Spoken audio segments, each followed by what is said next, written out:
صدیقی صاحب, وسیع اللہ جانپوری صاحب, نور الامین خاکوانی صاحب, مجید جائز صاحب, ستار صاحب, اظہر صاحب. میں سب سے پہلے تو شکر گزار ہوں اکادمی ادبیات پاکستان کا کہ انہوں نے عزت افزائی کی, اور دراصل عزت افزائی سے بھی زیادہ آپ تمام دوستوں سے ملاقات اور بہت اہم موضوع پر آپ کے خیالات سننے کا موقع فراہم کیا. دوسرا, جب سے یہاں اکادمی کا یہ آفس بنا, یہ تیسری یا چوتھی تقریب ہے جس میں میں آیا ہوں. یوسف خوش صاحب جب خود تشریف لائے تھے تب بھی آیا تھا, اس کے علاوہ بھی ایک دو تقریبات میں آنا ہوا. ایک شمع ہوتی ہے جو جلائے رکھنے کی کوشش ہم سب کرتے ہیں اپنے اپنے طور پر. ادیب ہیں, شاعر ہیں, یا ادیبوں اور شاعروں کے لیے جو بنے ہوئے ادارے ہیں ان کی بات کریں, اور یہ ذرا تھوڑی زیادہ کوشش کرتا ہے ادارہ, کیونکہ میرا خیال ہے کہ اردو زبان و ادب کے فروغ کے لیے یا ادیبوں کی فلاح کے لیے اگر کوئی پاکستان میں ایسا ادارہ موجود ہے جس کو بجٹ کے مسائل نہیں ہیں تو وہ اکادمی ادبیات پاکستان ہی ہے. تو اس وجہ سے اس ادارے کے پلیٹ فارم سے مختلف چیزیں ہوتی رہتی ہیں. یوسف خوش صاحب نے کووڈ کے دوران بھی اپنی سرگرمیاں جاری رکھی, ہم دیکھتے رہے, آن لائن سنتے بھی رہے, اور اس کے لیے یقیناً تحسین کے کلمات سے کافی اختیار کیا. آج کا جو موضوع ہے نظریاتی ادب کے فروغ میں اہل قلم کا کردار, اس میں میں نے جب یہ موضوع دیکھا, مجھے پتہ چلا, تو پہلا سوال میرے ذہن میں یہی پیدا ہوا کہ ایک سرکاری ادارہ ہو اور پھر اکادمی ادبیات ہو اور نظریاتی ادب ہو, اس کی بات ہو, تو اس کا مطلب ہے کہ واقعتاً یا تو ریاست کا بیانیہ کچھ تبدیل ہو رہا ہے, یا پھر جو بیانیے اب تک رہے ان سے سب اتنا تھک چکے ہیں کہ ان کو واپس وہی نظریاتی ادب یاد آ رہا ہے جس نے اس سوسائٹی کی کوئی راہ کا تعین کرنے میں اہم کردار ادا کیا تھا.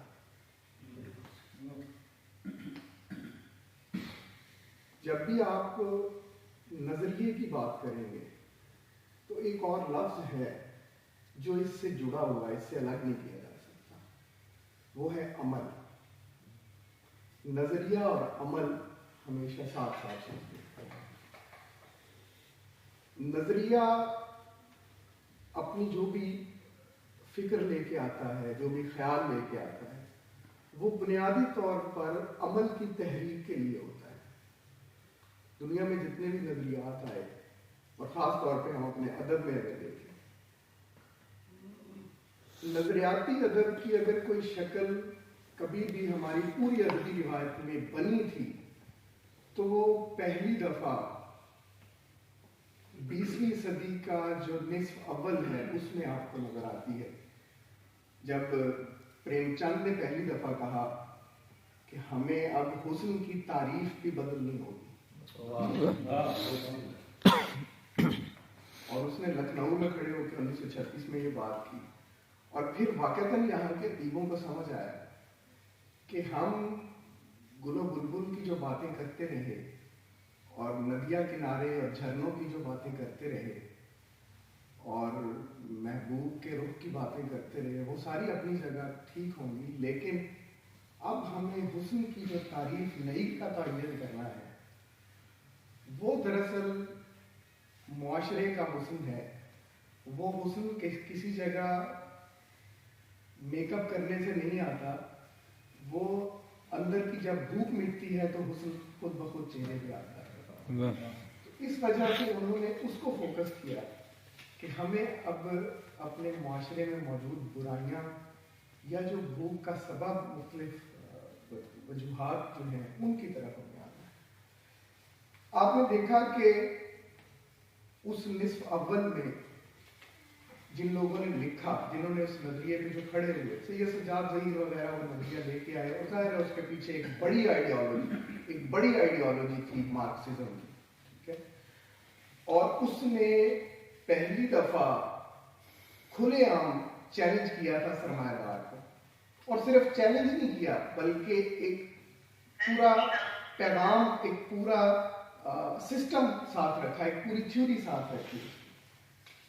اور نظر آیا کہ جی یہ جو ذاتی ملکیت ہے اور جو ریاست کا فاشزم ہے، یہ کس طرح سے عام لوگوں پر اثر انداز ہوتا ہے. اور ظاہر ہے کہ مارکس نے اس کو ختم کرنے کی بات. اس سے متاثر ہوئے کچھ نوجوان ادیب، آپ سب جانتے ہیں پوری تحریک ہے ترقی پسند ادب کی، یہاں آئے، اور پھر ہمیں یہاں سے کچھ آوازیں اٹھتی نظر آتی ہیں.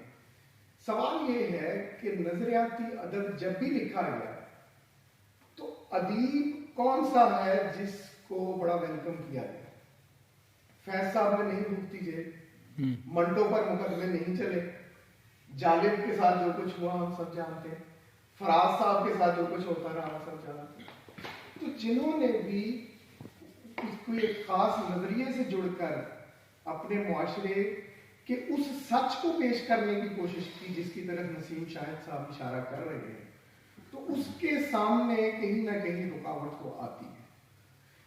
دوسری بات اس کے ساتھ جڑی ہوئی یہ ہے کہ ٹھیک بات کی نسیم شاہد صاحب نے کہ ادیب ہوتا ہی وہ ہے جو ریاست کی سرپرستی سے آزاد اپنا ایک نقطہ نظر رکھتا ہے، جو سوسائٹی کے ساتھ جڑا ہوا ہے. مطلب میں ایک مثال پڑھ رہا تھا کچھ دن پہلے، آپ دوستوں نے بھی پڑھی ہوگی، کہ فرانس میں جب جنرل ڈیگول کی حکومت تھی تو اس وقت سارتر موجود تھا، اور سارتر لکھ رہا تھا فرانس کی اس فاشسٹ پالیسیوں کے خلاف جو ڈیگول کی وجہ سے آئی. ہنگری میں جنگ شروع ہو گئی، سارتر نے وہاں پہ جو فرانس میں ظلم کر رہا تھا اس پہ لکھا. تو ڈیگول کے پاس اس کا ایک وزیر گیا، عامر بھائی، اور جا کے اس نے کہا کہ جی why don't you arrest Sartre, جو لکھ رہا ہے تو اس کو آپ جیل میں ڈالیں.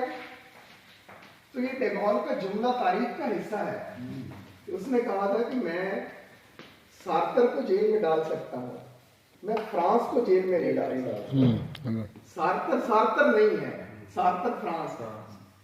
تو ادیب اپنی ذات کے اندر وہ ادیب نہیں ہوتا، وہ اپنے پورے سماج، پورے معاشرے کا ایک طرح سے ایک نقطہ احساس ہوتا ہے. پورے معاشرے میں جو سوچ ہے، جو خمیر ہے، وہ ادیب اپنے قلم کے ذریعے اس کو پھوٹ کر. باقی اس کی رہ گئی اثر پذیری کی بات کہ جی کتنا اس کو لوگ پڑھ رہے ہیں. میں آج بھی جب 60 سال 70 سال پہلے کی چھپی ہوئی کتابیں دیکھتا ہوں تو اس وقت بھی وہ 500-600 کی تعداد میں چھپتی تھی کتاب، 1000 کی کتاب میں تعداد میں زیادہ چھپ جاتی تھی. مجلس ترقی ادب کی 1100 کی تعداد میں چھپی ہوئی کتابیں. اس وقت ملکی آبادی کتنی تھی، آج کتنی ہے؟ آج تھوڑا سا تعداد آگے پیچھے ہو گئی. اچھا اس کے پیرل آپ ہندوستان میں دیکھ لیں، وہ تو 1 ارب سے بھی زیادہ کا ملک ہے، وہاں جو کتاب چھپ رہی ہے وہ بھی وہی 1100 1200 2000 کی تعداد میں چھپ رہی ہے. تو جو کتاب کا چھپنا یا اس کی تعداد، اس کے پڑھنے والے کتنے ہیں، یہ دراصل پتہ چلتا ہے معاشرے میں کوئی اس کتاب کے آنے کے 2 4 10 20 سال کے بعد. فیض صاحب نے جو باتیں کی تھیں ان کا جو اثر آیا وہ ظاہر ہے کہ جب فیض صاحب کر رہے تھے، وہ لکھ رہے تھے، جیل کے اندر ہو رہی تھی باتیں، تو سوسائٹی نے اگلے 30 سال جو آمریت کے خلاف ایک جدوجہد کی، لوگوں کو نظر آیا کہ جی ایک جو رجائیت کا پیغام آپ کو فیض صاحب دے کے گئے ہیں کہ جی رکنا نہیں ہے، چلے چلو کہ وہ منزل ابھی نہیں آئی، ٹھیک ہے. یا انہوں نے جس درد کو بڑا رشتہ بتایا کہ بڑا ہے درد کا رشتہ، یہ دل غریب سہی، تمہارے نام پہ آئیں گے غم گسار چلے، وہ کیا ہے. یا جس ایک امید کی بات انہوں نے کی کہ ہمیں جتنا بھی یہاں ظلم ہو، زیادتی ہو معاشرے میں، ادیب کو بہرحال یہ کہتے رہنا ہے کہ سزا جزا سب یہیں پہ ہوگی، یہیں عذاب و ثواب ہوگا, یہیں سے اٹھے گا شور محشر, یہیں پہ روز حساب ہوگا.